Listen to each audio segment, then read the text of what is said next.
welcome back to the channel. I hope that everybody's having a really nice summer holidays at the moment. So anyway, I wanted to do some key events for the Cold War and superpower relations, which is on the Edexcel unit. Apologies if you can hear any wind or anything. So we'll start off with the US presidents. So this covers the entire timeline. However, I have put the ones in bold that will be mentioned the most and be the ones that you want to remember the most. So we start off with Roosevelt, and that's from 1933 to the end of the war in 45. So he wanted to cooperate with Stalin. He agreed on opening a second front in Europe, and he also planned the post-war division of Germany. So he's quite a fundamental president, especially in terms of relationships with the Soviet Union. So obviously he's no longer there, and Harry S. Truman replaces him in 45 until 53. So Truman is mostly known in terms of policy of containment and opening the war up to the Korean War. So origins of the Cold War, this includes the Potsdam Conference, Truman Doctrine and the Marshall Plan. Then we get Eisenhower from 53 to 61, and so he's important in terms of, he says, I will bring America out of the war in Korea, I'll end the war in Korea, which he does, but he does also intensify the arms race, and is present in the 1950s summits. Then we have Johnson.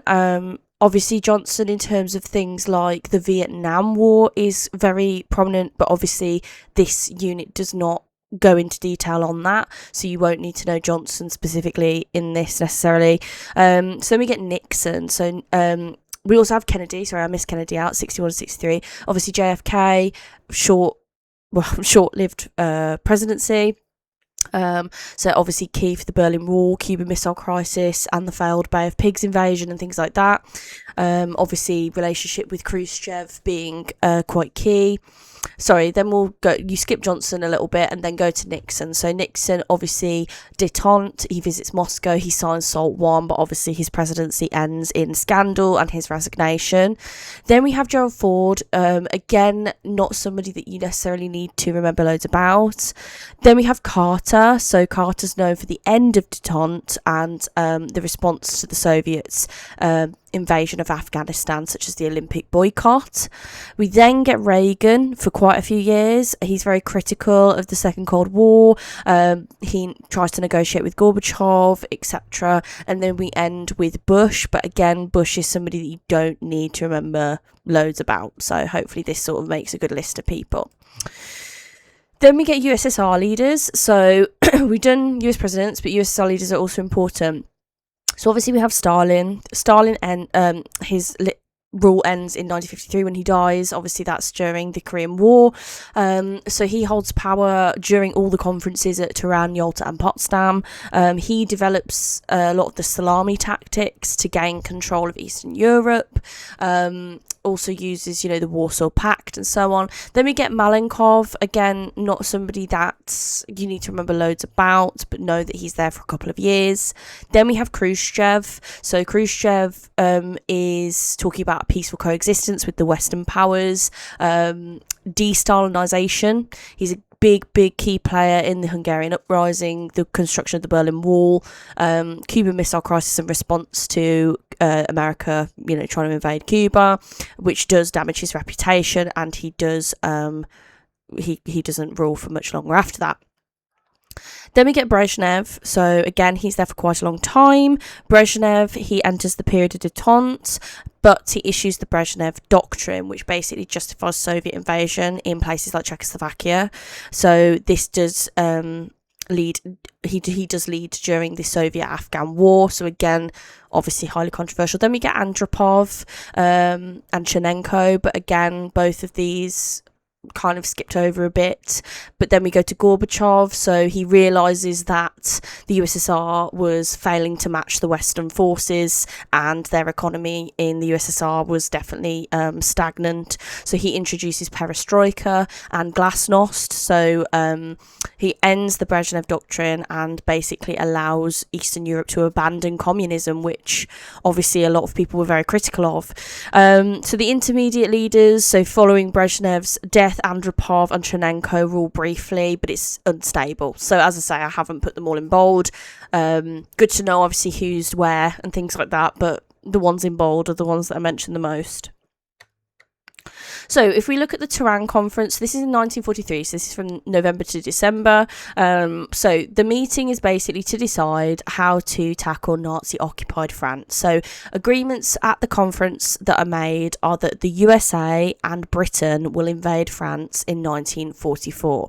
And then, once that is done, the USSR will join in against Japan. So this can be seen at the Yalta conference. So we've got Churchill, who is the Prime Minister of Britain. We've got Roosevelt, who is the President of the USA. And then we've got Stalin, who is the Premier of the USSR. So the main objective is to liberate Nazi-occupied France. So key point being here that the USSR say they will join in after this has occurred so that they can go against Japan. We then have Yalta, which is in February of 1945. Same leaders. So Stalin agrees to go to war against Japan, which he did say he would do in Tehran. So they divide Germany and Berlin into 4 respectively. So Germany is divided into 4, and then Berlin itself is also divided into 4. Also, the idea of free elections to be held in newly liberated countries is agreed on. This is really important because Stalin does go back on this. But there is a disagreement over Poland. So the West want free elections. Stalin wants a, quote, friendly government. So the main objective of Yalta is to agree on a post-war settlement and decide what to do with Germany now that it's going to be defeated in the war. Then we have Potsdam, which is the same year. So it's July of 1945. So again, the main objective is to put into action the post-war settlement agreed at Yalta. So kind of they all chain together quite nicely. So there is a change of leadership apart from Stalin. So now we have Clement Attlee, who is Prime Minister of Britain, and then we have Harry S. Truman, who is President of the USA, but Stalin is still alive and ruling. So agreement on Eastern Poland going to the USSR, but Poland is compensated because it gets land that was gained by the Germans in the war. You can decide if you think that's adequate compensation. So more disagreements on how to treat Germany. Stalin wants to be harsh, others don't. Very reminiscent of World War II with Clemenceau and, the big 3 disagreeing on ways to do things. But Eastern Poland now has a communist government and they do not have free elections, which if you remember, this was supposed to happen. So obviously the US and the UK are not happy about this. So Truman basically tries to intimidate Stalin by testing the atomic bomb, and this is where we see that shift from Roosevelt getting on with people to actually Truman's not really, he's kind of riling Stalin up and vice versa, they're not getting on. Also, side note, how ugly are those chairs? Anyway, so then we get the Iron Curtain speech. So Churchill is still around, even though he's not the Prime Minister, or in the Grand Alliance. But this is in 1946, and Stalin sees this speech as a call to arms. So basically, Churchill personifies the Berlin Wall. He says that an Iron Curtain has descended across, Europe, but basically it doesn't actually mean the Berlin Wall only. It means the whole ideological and political division between the Soviets and the capitalist West. That's what the Iron Curtain is referring to. It's just that a personification is obviously it's of the Berlin Wall. So then we get Kennan's long telegram in 1946. So Kennan was the US ambassador in Moscow. So basically this says to America that Stalin is building up his military and he is seeking to destroy capitalism and that they should be concerned. And that Kennan says, you should in the West go against Stalin and be hardline. So this provides basically the foundation for the Truman Doctrine the next year. So Kennan's long telegram is first. As you can see, I've put a little bit of a picture here. So yes, basically talking about USSR still lives in antagonistic capitalist encirclement with which in the long term there could be no permanent peaceful coexistence, as stated by Stalin in 1927 to a delegation of American workers. So he's basically saying, look, this isn't going to work out well, you need to go against him. So, in response, we get the Novikov telegram. So, in response to this, Novikov is the Soviet ambassador in Washington, D.C. So, we've got Kennan as the US ambassador in Moscow, and then Novikov as the Soviet ambassador in Washington. So he says basically the same thing that Kennan said, but the other way. So he says that America are no longer interested in cooperating with Stalin because Roosevelt has died. So Roosevelt was kind of, as we've been saying, the one that was entertaining positive relations with Stalin. He also stated the American public had to turn to be prepared for war, and that America saw Stalin as basically like Hitler. So the Grand Alliance essentially ends because of these two telegrams. So obviously we've got the Kennan long and then Novikov short. So it says here, US foreign policy has been characterised in the post-war period by a desire for world domination. So they're both saying the same things, just about each other. So then we get the Truman Doctrine in 1947, and this is formed off the back of the Kennan Long telegrams. This promises monetary aid, so $400 million military aid and support for any countries facing the threat of being turned communist. So this is the first US policy actively stating that they are against communism and will try to make sure it doesn't spread. So this is the first time they're going very public with this, obviously going to upset Stalin a lot. Off the back of World War II, this is a very, very serious thing to be saying. But obviously this links to the policy of containment, which is followed by all of the US presidents going forward. So Korea and Vietnam aren't so much of a big thing compared to some other units, but they are still obviously relevant. So this is where we see America going to Korea, and the start of that war over in Asia.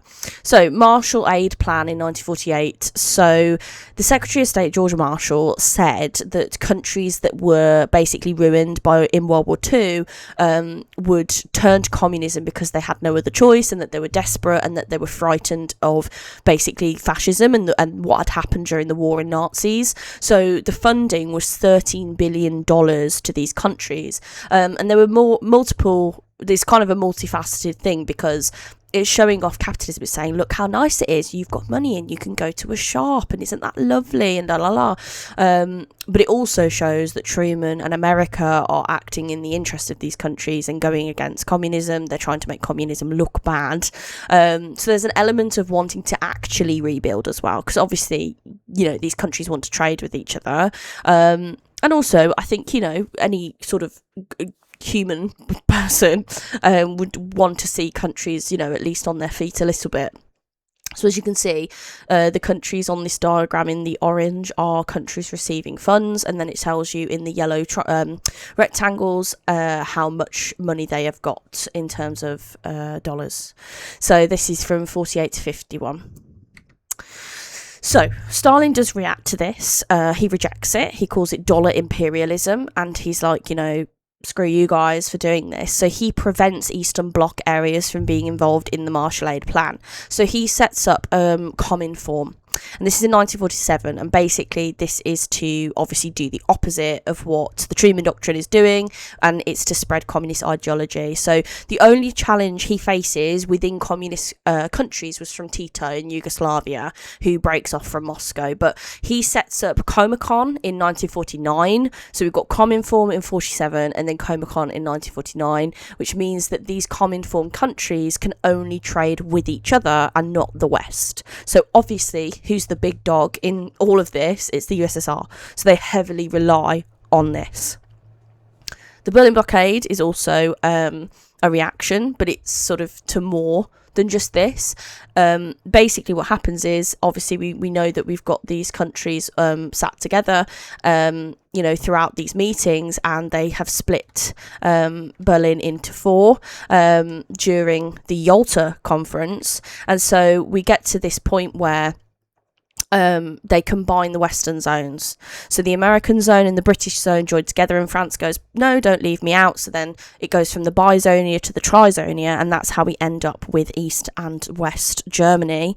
Obviously, Stalin's not happy about that, because why on earth, in his mind, why on earth would the West be joining their groups, their parts of Berlin together? parts of Germany together. That doesn't make sense. Why are you doing that? Is there a plan? So Berlin blockade is a reaction to multiple things, but it's also another response to the plan, and that's during the blockade. So we also get other competitions. So there's an arms race obviously going on. So we've got the testing of the atomic bomb, the hydrogen bombs, and then nuclear arms being stacked.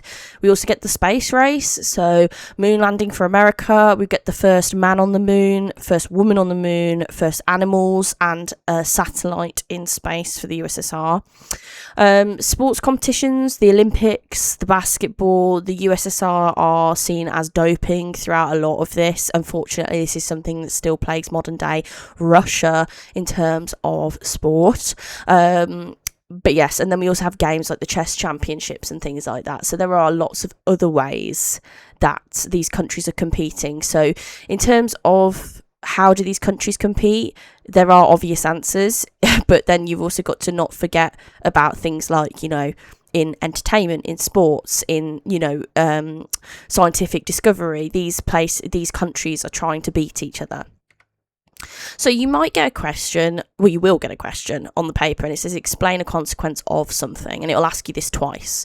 So for example, explain one consequence of the Yalta Conference in 1945. This is only going to be 4 marks. So I've given an example here. So one consequence of the Yalta Conference was the big 3, USA, GB and USSR, allowed Stalin to have a sphere of influence. So that's what they call it, a sphere of influence in Eastern Europe. So due to this, Stalin ensured communist governments of Eastern European countries were loyal to him. The creation of the Eastern Bloc was a key factor in the Cold War beginning, and as a direct consequence from Stalin's sphere of influence. Again, it's up to you how much you put here. You just want 2 and 2, but that is what you will be asked. So this is just the key people, key events, and how they sort of all come one after the other, and then a quick sort of look at what question you might be looking at the end. So I hope this was somewhat helpful, and I will try and do some more bits and pieces on the Cold War as time goes on. Bear with, because I've just moved house, so I'm trying to find time to do this. So yes, thank you so much for watching, and have a nice summer still, and yeah, bye.